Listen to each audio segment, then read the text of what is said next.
So I've watched this really couldn't be described as boring, and it was described New York Times as boring, and I'm not saying it is just because of that. And so I read it, before something. It's I don't normally read reviews or anything for this reason.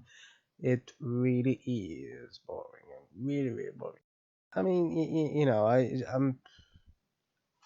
I mostly like dramatic movies, and the drama in this was so limited and so superficial. And then you get like 10 minutes, 20 of constant fighting. I mean, I- they were just just. I mean, yeah, war is senseless. That's pretty much it. The problem is that wasn't even discussed. Yeah, it was such a superficial movie that whenever they discussed anything, it wasn't about the context of it at all.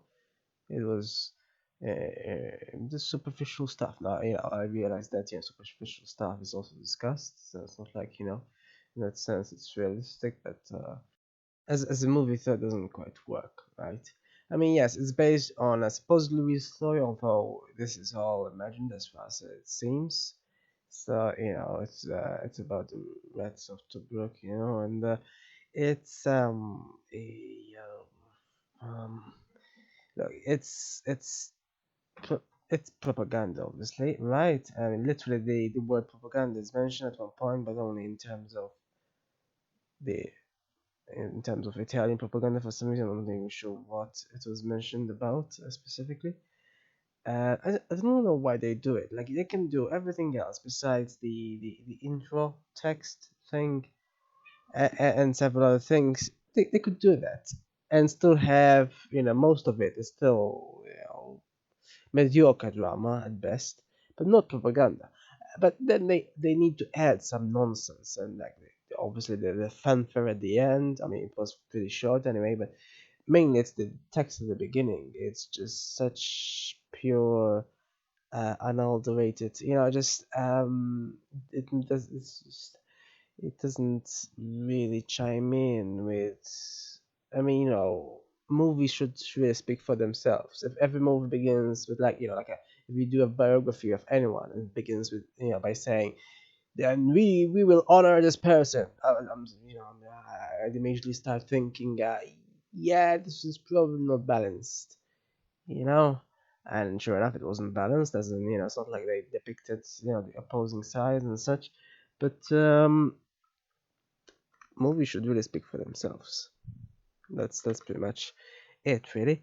Um, Not all propaganda is so badly made in terms of movies. Like the one that I also watched recently. What was it called again? I have 49 Parallel. That wasn't over the top. I thought, like the script was full of these conversations, but it wasn't in your face. It was balanced. They actually did uh, show multiple point of views. I mean, that's and it was still described as propaganda, but it wasn't as unsubtle as this. Really, this is very purely. I mean, but that's the thing. So it's just I don't know who they're trying to convince of anything here. I mean, are they trying to convince them that they're not really rats, even though they adopted that name for themselves? And I don't know. I just it makes no sense. But now, in terms of what was actually interesting in the movie, as opposed to everything that wasn't that I described so far, yeah, there were a couple of highlights, primarily in the form of both the barber, who was mildly amusing, but even more so the guy who thought he carried around a bird. Yeah, eccentric people can truly be interesting. I guess it truly, as he said, it relieves all tension when people act like that. It seems like he knew that bird didn't really exist, but he did it just to relieve tension. So that's interesting. Yeah.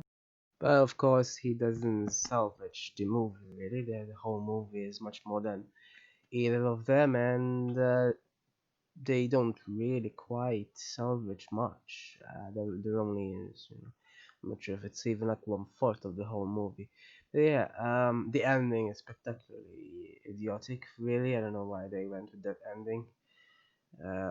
Well, I guess it's this is slightly better than having the fanfare as the ending, but it's still idiotic. I mean, what was it supposed to be there in terms of how everything happened there? Just uh, you know, wrestling mud fight, really? Oh yeah, totally happened. I'm sure in real life. Yeah, yeah. Apparently, though, it was the real life actor was a Filipino boxer. So no wonder punches were being thrown. But really, it was so idiotic. The whole thing was so idiotic. I don't know what they're trying to say. Like this sort of on the nose propaganda. Really. But I don't even know what the point was. So I don't even know. Like 49 Parallel was trying to tell the U.S. to join World War II. That was the propaganda's aim, and it was barely there. It was so subtle, it was barely noticeable. This, on the other hand, but I still don't notice what exactly it's trying to say, but clearly it's propaganda. It's clearly trying to valorize and idealize these people. That's pretty much it. Other than that, I mean, what's the point? I mean, the action was already over, so I don't see the point of this doing it. It's some sort of monument, I guess, but movies shouldn't really be monuments per se. Biographies should be monuments, really. And otherwise, I mean, this script was fairly monotonous and just came going around the same places, and there were a lot of weird, bizarre things being said as well, incomplete things as well. Nah, this director apparently didn't do many movies, didn't direct many movies, but yeah, well, based on this one at least, it's not very. This was apparently like the third before the end, so at this point he already had like, quite a lot of experience directing. So if it's so mediocre, I don't suppose the others are so much better.